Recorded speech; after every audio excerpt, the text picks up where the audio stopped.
Hello guys! Good day sa inyong lahat. Nandito kami ngayon guys. Yung dalawang palaka nagpunta sa apartment ng kanyang anak. At dito kami magluto para mayroon siyang pagkain pagdating niya. Kasi wala na siyang oras na magluto. Kaya kami na lang ang nag-volunteer na pupuntahan namin yung bahay niya. At lutuan namin. Kami pa nga ang nag-shopping. Talaga naman no. Always ang papa at mama ay flexible. Iyon ang role ng parents.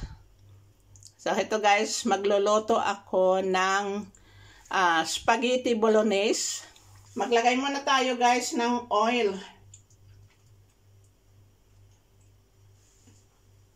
So ngayon guys, gisa ko muna itong dalawang pack na ground beef.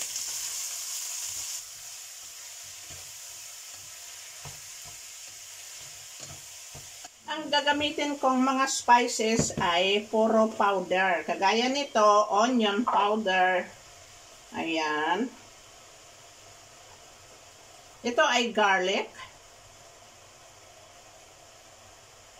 Black pepper. Provincial herbs. At asin.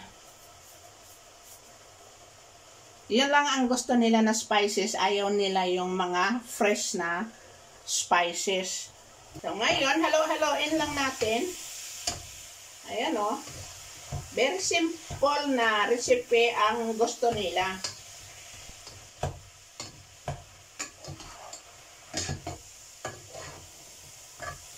Ito guys, yung aking meat, medyo may mga pieces pa ito na malalaki. Hanggang ganon lang kasi mas gusto niya yung may mga big pieces yung ground meat. So ngayon, didagdag na natin yung ating tomato sauce. Dalawa ang ilagay ko.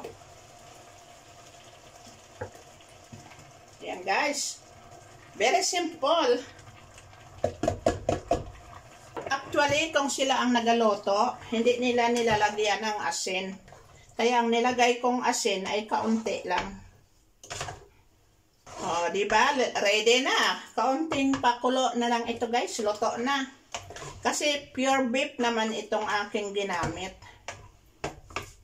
Dagdagan natin ng kaunti na provincial herbs. Kasi kanina kaunti lang nilagay ko, dagdagan ko.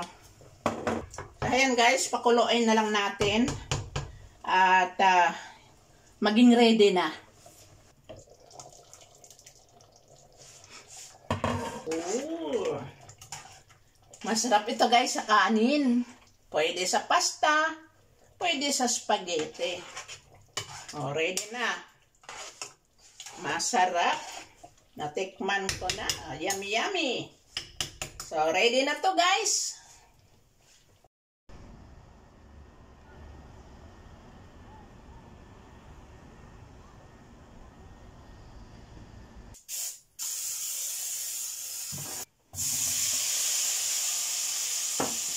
So, na-notice ninyo guys na yung aking pagluluto ay walang fresh na mga spices.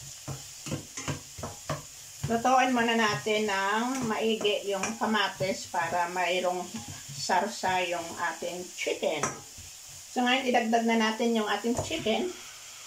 Imikos-mikos lang natin guys. Malalaki ang hiwa ko sa aking chicken. Ngayon, lagyan natin ng kaunting asin lang. Just for flavors. Ang susunod ay garlic. Yan guys, wash-wash lang tayo. Sunod ay onion. Madali lang, no? Tapos, black pepper. Oh. At lagyan natin ng provincial herbs. Ilagay ko sa kamay ko guys kasi baka masobrahan. Underestimation lang naman ako, pero paminsan-minsan nilalagay ko sa kamay ko para makontrol ko ba. Tingnan mo guys. Dali lang maluto to.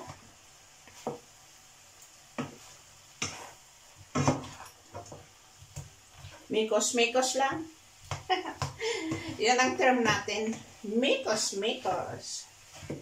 Yan, masarap ito guys. Always.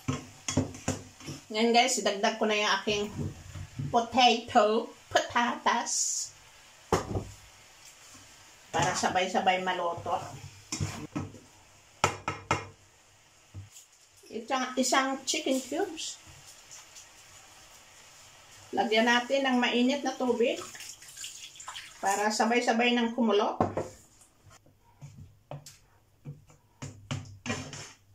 Lagyan muna natin ng takip at pakuluin hanggang maluto. Ito na guys, almost ready. Ooh. Aking patatas, chicken, okay na. Okay guys, kain na tayo. Wala dito yung tagakain. Mamaya pagdating niya, may luto na dito sa bahay niya. Ayan. Okay, ready na. Tikman natin.